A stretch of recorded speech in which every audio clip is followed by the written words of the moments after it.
Hello, everybody. Welcome to This Is My Bourbon podcast. It is Kyle here being your host today. And joining me is your boy, My Daily Bourbon, Chad Watson. Pew, pew, pew, pew, pew, pew, pew. Explosions, explosions. All right. It's been a while, hasn't it? It has. You know, it's been longer for me than it has you for this. Been technically that's true. 1 week since you looked at me. Yeah, it's been about a month since I've been on an episode of Tim Bip, and Hugh, it's only been about what, 2 weeks, 3 weeks, two weeks. Yeah, so you've been a co-host more recent than I have. So that's interesting. You've been working, man. So yeah, I've been busy, been running, the whole 9 yards. But so let's go ahead and start this thing off the way Perry always starts them off. What have you been drinking recently? Besides this episode, or what we did in Patreon, A. Smith Bourbon, the new cask strength. Yeah. And had that up against a few other things. And as far as notable pours goes, that's pretty much it. I had that on my birthday. Thanks to somebody. Yay. Yeah, we got to get together for a really short, quick hangout session. I was able to procure one of those A. Smith Bourbon cask strengths, and I was like, what a better way to celebrate it than celebrate my friend's birthday at the same time. So we cracked that along with other cask strength Sazerac products. And we did like a very quick, 30-minute pour tasting. Yeah, it's so fast. It was like, all right, speed run these. What a worse way to do this. Yeah, exactly. So we're not going to lead off this episode with a blind either. So we're not going to be flying blind today. We're just going to be pouring up something we both have. Kyle, what have you been drinking recently? Oh, it was the same thing. Yeah, it was the A. Smith Bourbon. That's the most recent thing. I'm glad we both got to celebrate that at the same time. So that's pretty much what I've had for this week. Yeah, good. It was fun. Honestly, it was fun. It really surprised me how good that bottle is. Too, and the fact that the way that tasting worked out, that needs to be a future. We'll delve more into that at another time. But that probably needs to be like a future blind tasting for you and Perry. So I agree. I think the way that'd be a fun exercise. The way it turned out, and the way that A. Smith Bourbon opened up over time was just very impressive, to say the least. And I'll kind of keep it there.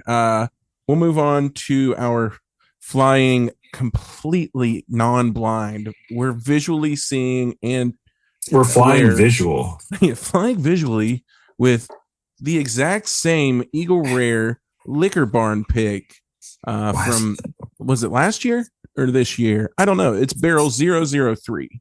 So whatever.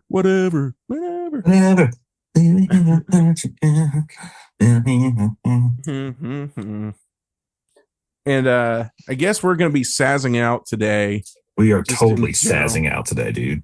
So get your tater hats on. Go ahead and tell us what your favorite tater bottle is and why, either in the comments or in a review. If you leave a review on Spotify or Apple Podcasts, go ahead. Or Amazon. I think you can leave reviews on Amazon Podcast now.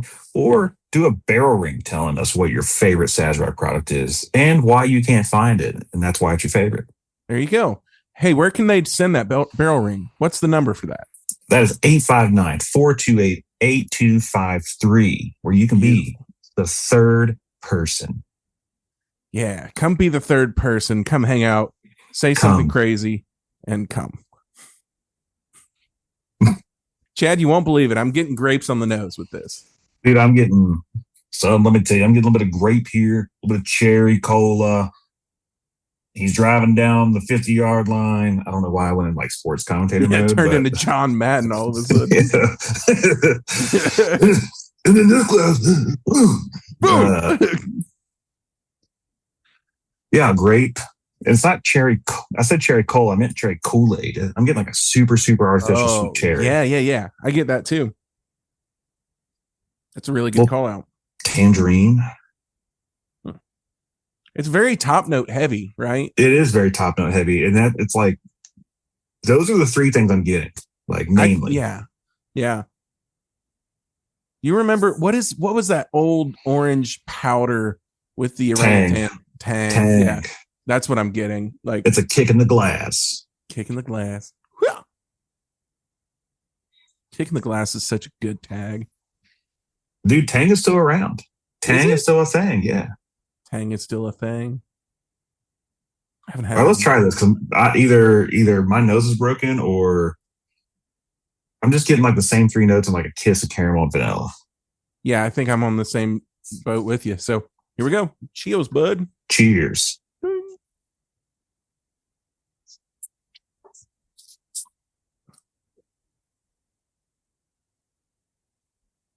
Huh. You get mint on the palate. Tastes like a rye. Yeah, it turns minty and spicy. Yeah, There is a little, the orange carries it with it, but I don't it get the does. cherry cola. I'm not getting the grape. Yeah, I'm getting like I remember I went to pick an Eagle Rare one time and it was like lemon pledge heavy, and I love that note because it's it's very vintagey. This is not vintagey. This I'm pretty. Now that I've tasted it, it smells like a rye. You could convince me now, yeah. Which is interesting. In case you haven't looked at the title of this video, we're gonna run into what the main part of this episode is, which is the benchmark rye. So this could lead in perfectly if it stays tasting like a rye. I'm getting very rye forward notes. Like, so I poured something else up earlier. Okay. Before we set it on the Eagle Rare, I had this sitting next to me anyway, and I thought, why not pour it? So I've got Buffalo Trace, just regular old small batch Buffalo Trace. I know we're drinking an Eagle Rare pick. So I don't know if you're getting the same experience I am with the Eagle Rare being kind of like zesty rye forward. Yes, it's specifically on the palate. It's so rye, like rye spice, zesty, and like minty. And I promise you, we're not drinking the benchmark rye yet. No, it hasn't even been poured yet. Mine has not been. I opened mine up earlier to pour it and realized I didn't have a glass ready for it. So I'm going to smell this Buffalo Trace. It's just standard small batch Buffalo Trace. It's funny that you did that because I also poured Buffalo Trace in my other glass. So I'm glad we were both on the same page without even knowing. So also grapey. Yeah. But brown sugar, maple, molasses, like just brown notes, Yeah. We're getting bottom notes in this one. Yes. As opposed to getting all those top notes on the nose of the Eagle Rare pick. That's so crazy. Side by side there, two totally different. All right, I'm going to sip this Buffalo Trace. I'll join you.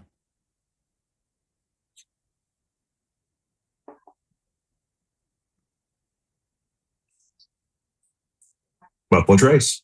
Yeah.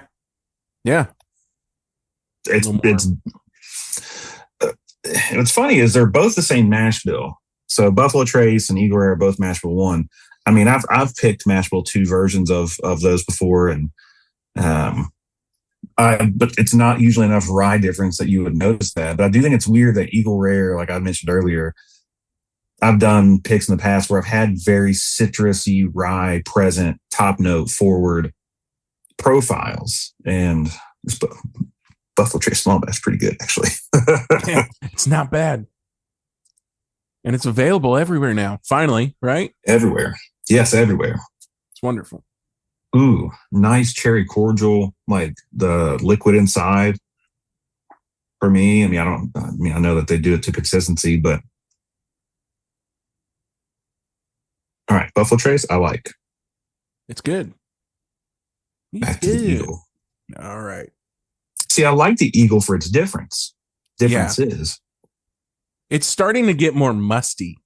It is. Like basementy. Yeah. Earthy. Which is interesting, like because when I first poured it, it was so top note heavy, Mm-hmm. but it's starting to get a little funky and dusty ish, but it's weird. It's, It it's is. a little varnishy, honestly. Yeah. I like the varnishy note. Yeah, Ooh, that pairs well with all the crazy citrus we're getting. it does. It's opening up really well in the glass. It is. How about them apples? So, Kyle, Mm-hmm. why did you decide on benchmark rye for this episode? So I wanted to do something that is kind of budget friendly because I know we're about to hit a period of time where we're going to start talking about the ultra premiums. Because it's just the name of the game for 2026. That's what the best releases have been so far. And everyone's doing LTOs this year. Every big distillery is doing LTOs. Yeah. Everyone in general is doing LTOs. And not just like, oh, hey, we're putting out a 10-year, 12-year LTO. No, we're talking like everyone's putting out 15 plus. Everything's been 15 plus in the LTO category this year. So EC 15. We have another batch of Knob Creek. I think 18 coming. Flores is 21. EC 21. Of course, Michter's always does their 10 years. And we're seeing, NDPs are dropping stuff. Heaven Hill did the 22 year as well. Yeah. Turkey did the 16-year gold foil. Yeah, I mean, it's just been LTO crazy this year. Yeah. So it's been nuts. It's been an expensive year for a lot of those who are trying to chase the best of the best this year. I don't know if we'll see. Honestly, yeah, we've had a million Calumet 18 level pours, I think, this year, which is insane. Which I like. That's good. Like I'm for that. The price is matching those pours, and that's the reality of the situation we're in right now. You are paying a premium for the premium. So the basis of this episode is that we want to do something that is cheap, easy to find mostly. We had to get this in Indiana because it hasn't hit Kentucky yet still. And it's been out for allegedly like 5-6 months. We just haven't seen it. So I've seen it all over Reddit. Yeah. Our friend Andy was able to grab us some. So we grabbed a few just to have available for reviews and whatever else. You're going to see later today some other things that we might do with this bottle. But reality of the situation is that this is a most likely 4-year rye at 100 proof. It doesn't say it's bottled in bond, though, which I don't know why, but I expected it to say that. So blending of seasons, just I'm sure. So it's still probably mostly 4-year. They may sneak some 5 in there. I doubt it, but it's probably just a 4-year base. So we can go ahead and crank this guy off and pour it up if you're ready for it. Yeah, definitely opened up better. Oh, the Eagle? Yeah, it's way better. It's definitely a funk monster. I didn't expect that. I didn't either. Usually Brad's not the type to pick, so it's a liquor barn pick. Brad's not the type of guy to pick the weird ones, the funky ones like that. And I appreciate that. I like when I get something I think I'm expecting, I know what I'm going to get, and I don't know. So, yeah. He's had a couple of those that surprised me. This one and that Wilderness Trail weeded pick that he did last year. That's a weird one because it drinks like it's like a high rye bourbon.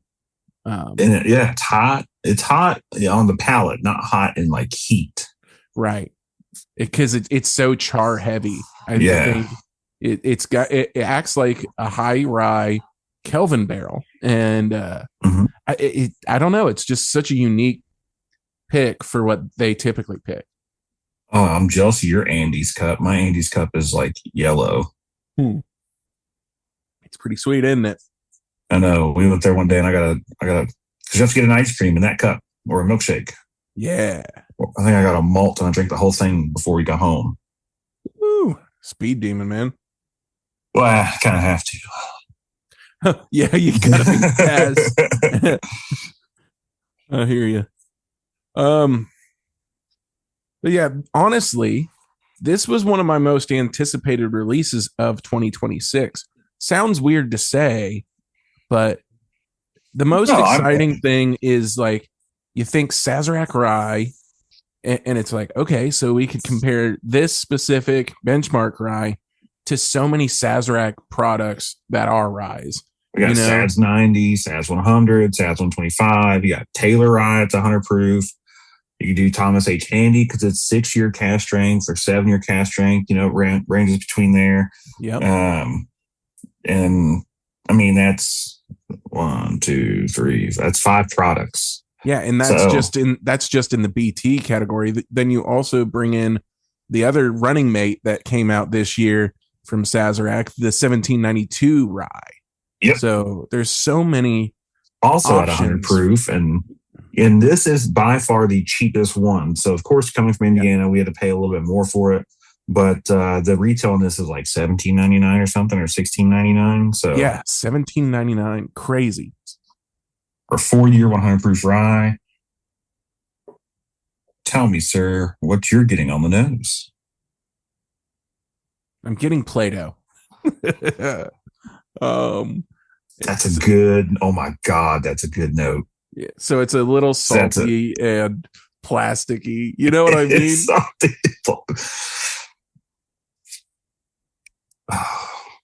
So, for all you degenerates, you probably remember playing with Play-Doh in ways that shouldn't be allowed by, sniffing it and, being way too close to it.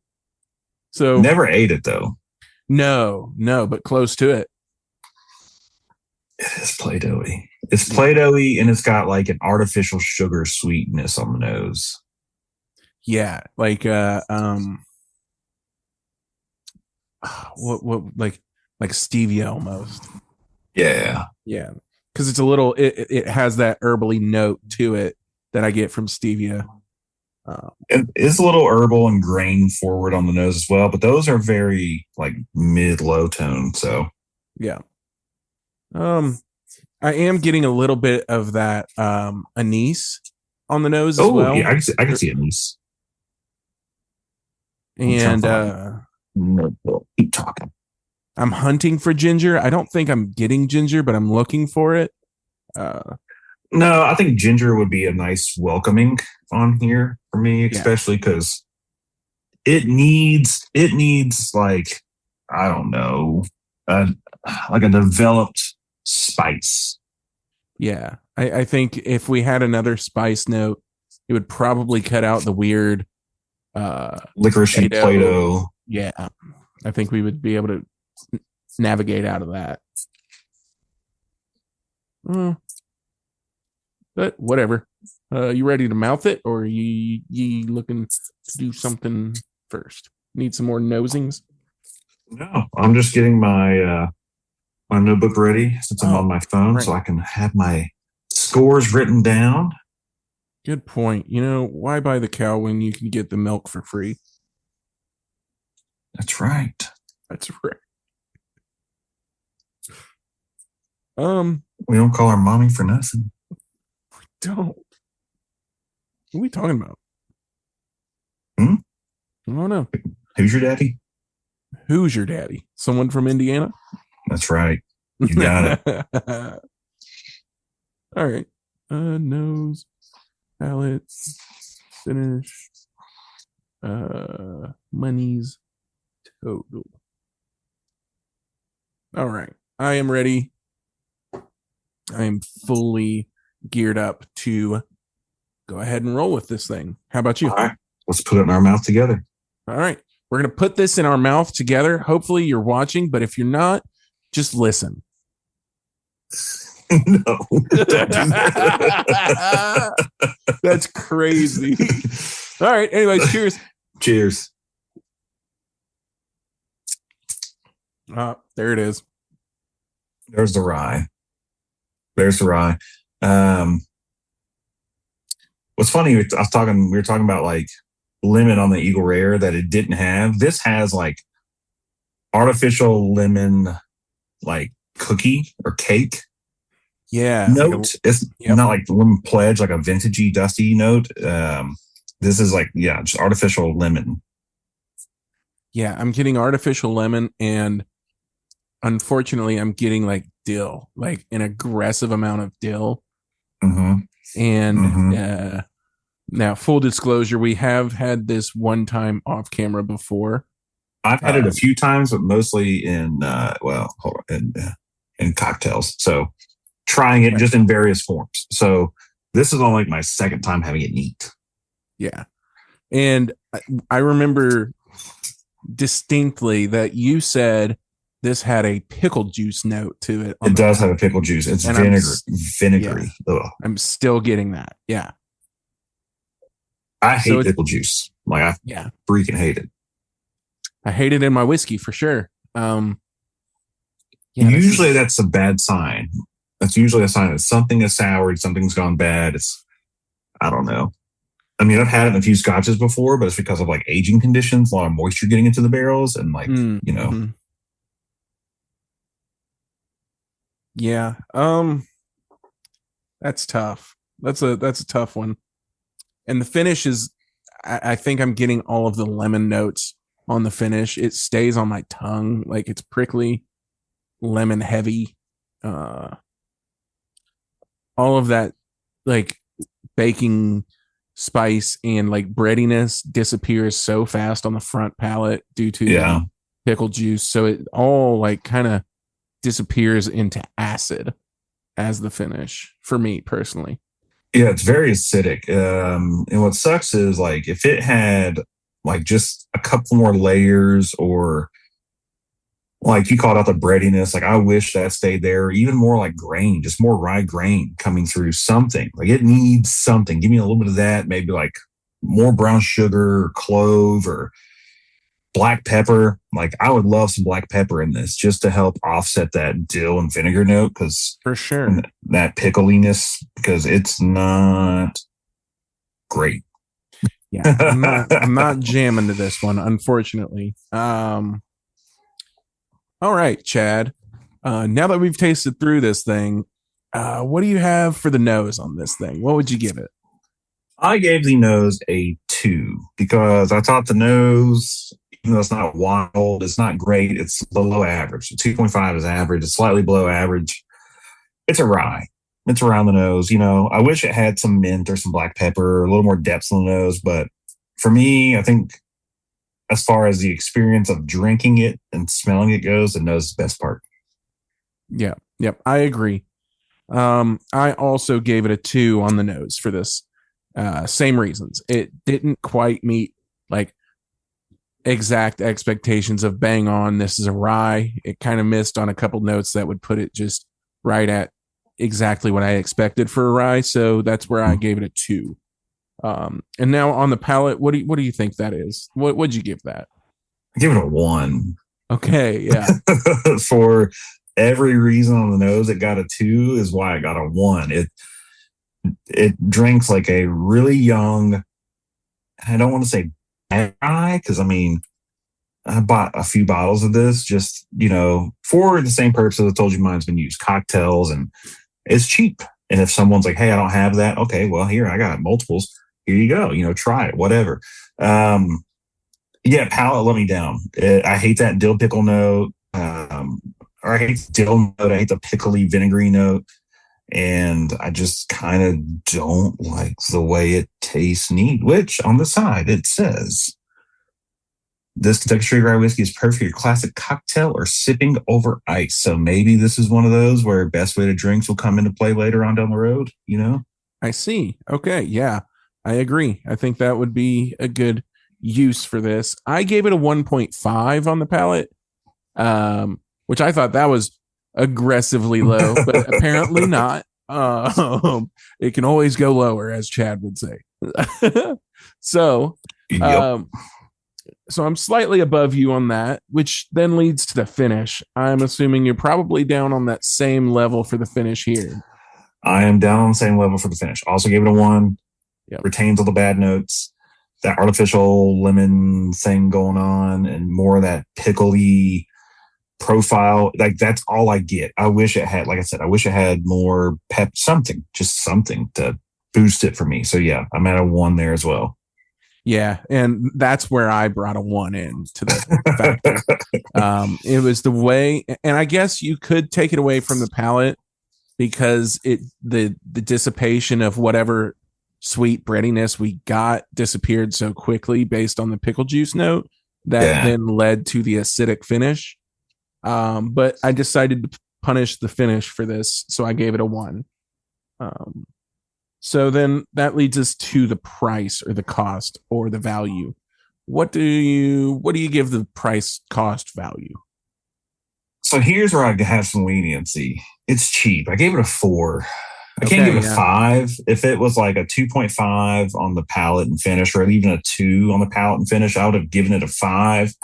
Because there's so many other ryes out there around the same price that we've already talked about. You know, Sazerac related products, or even like Old Forester 100 proof rye, or Wild that's where I was Turkey go. 101 rye. Those are much better rye products, but for the money, for, you know, 17, 18 bucks at this cost at retail, it's not bad. It's great. You know, I've experimented with cocktails, and, you know, people who stick with us, we'll see here later on how it holds up in an old fashioned. So yeah, I went a little bit lower than you, solely based on the realization that I could pay $3, $4, I guess $6 more for like an Old Forester 100 proof rye, because it's now $22, $23. And same thing with that Wild Turkey 101 rye. I think those two are clearly like levels ahead of this thing.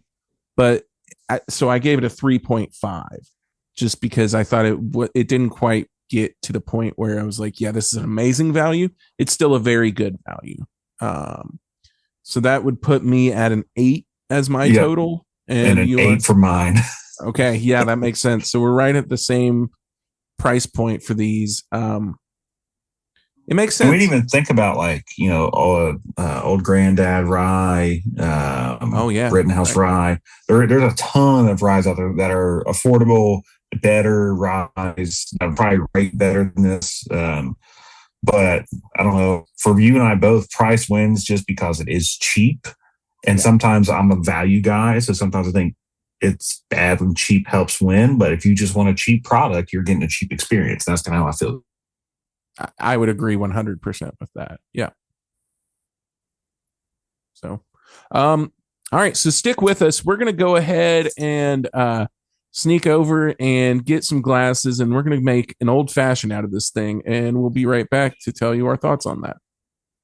Or if you want to see what we're doing for Patreon, join Patreon. We're doing a Patreon poll real quick. We're doing it right now. Come over here. Come here. All right. So Chad and I are back, and we have our old fashions ready to go. Ooh, what kind of glass is that? What is that? Oh, that's a Hearst Snow Glass. Oh, wow. Who makes that? I can't read it. Something. All right. Good for them. Some French company. Oh, you mean the whiskey? Yeah. Me? Yeah, there we go.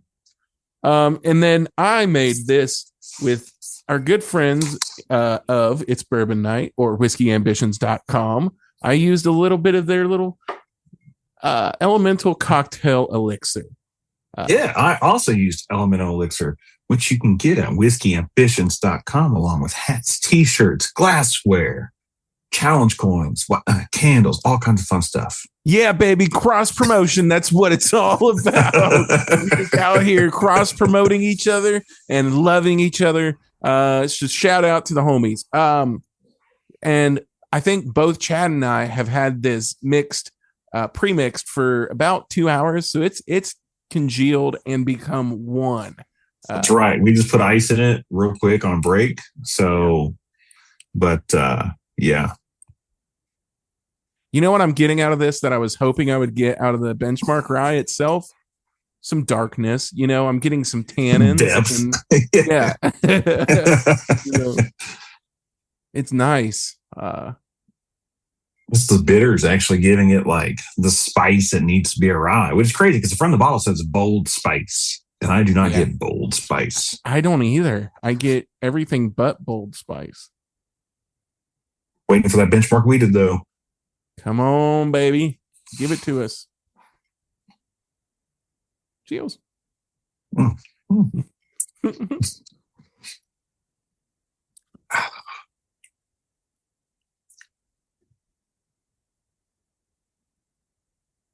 It's okay. Yeah, it's fine. It's okay. It's fine. The issue is that the dill is still trying to fight through. Like the pickle juice is wanting to play a part in this. It's such a deal forward rye, especially for Buffalo Trace. Like none of their other ryes are strong. Like every now and then, like I've had a few Taylor ryes over the years, and every now and then you'll get like a kiss of dill, which is just kind of natural with rye.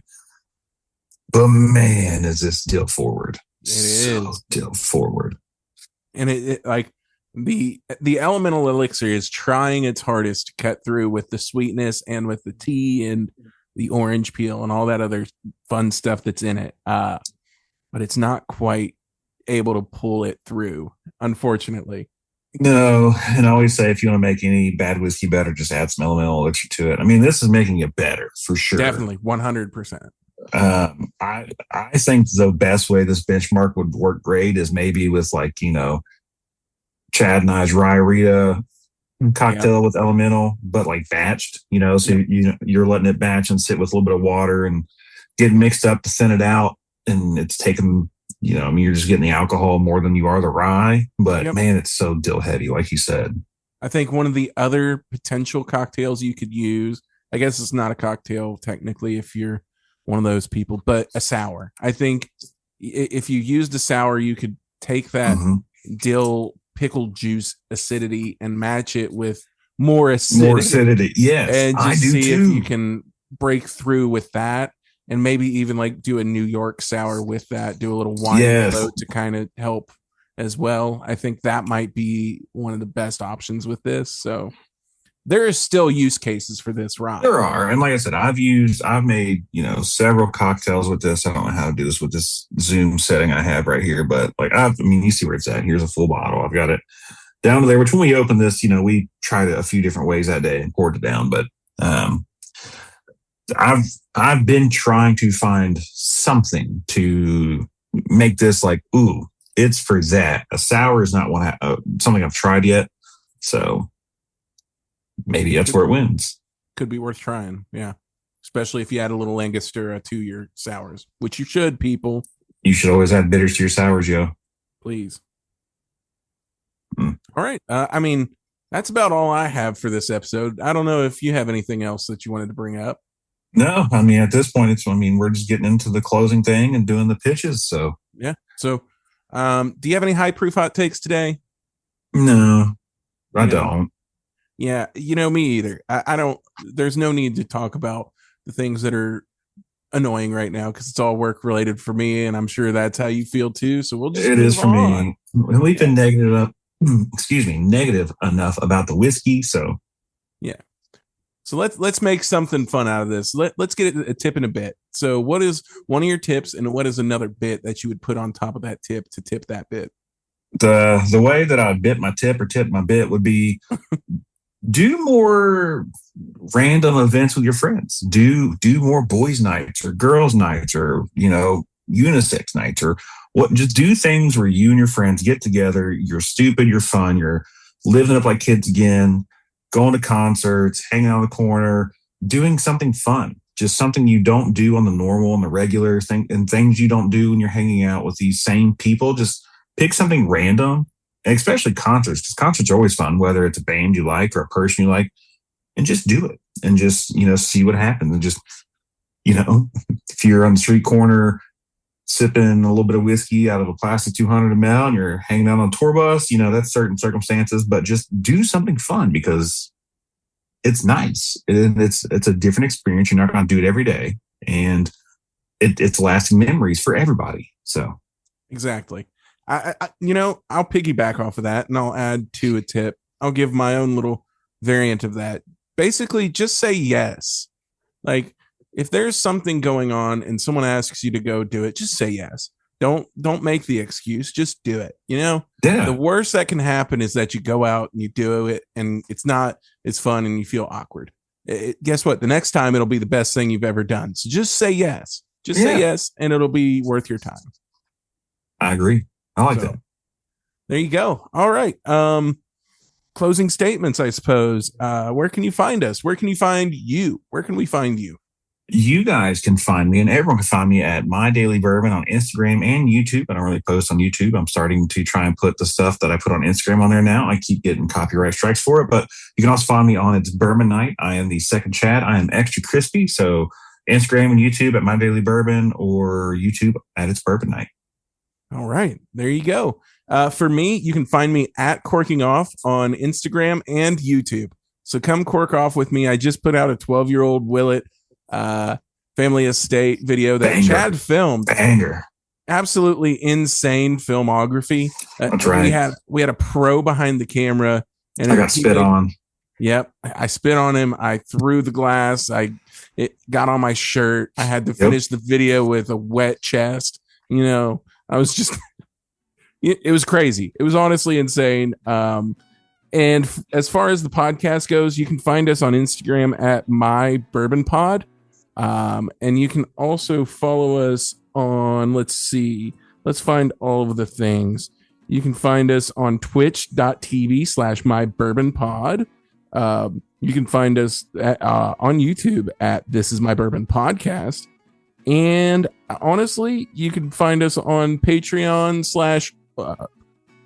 something like Bourbon Pod. I don't know. There's stuff there. You can join our Discord. Yeah, to join Discord, join Patreon at This My Bourbon Podcast, This My Bourbon Pod, and then My Bourbon Pod. And then if you want merch, threadless.com/ This Is My Bourbon Shop. My Bourbon Shop. I can't remember what it is. Shop. We're trying. No, it's something. I'm sorry, Perry. Last time I read this from my phone, but I'm on my phone this time. You can leave barrel rings. You can do third person 859-428-8253. And then if you want to send mail, it's P.O. Box. And then hopefully Perry voices us over. P.O. Box 22609, Lexington, Kentucky 40522. And I think that's all the ways you can find us. So, with that being said, I'm Kyle. And I'm Chad. And this is My Bourbon Podcast. Thank you.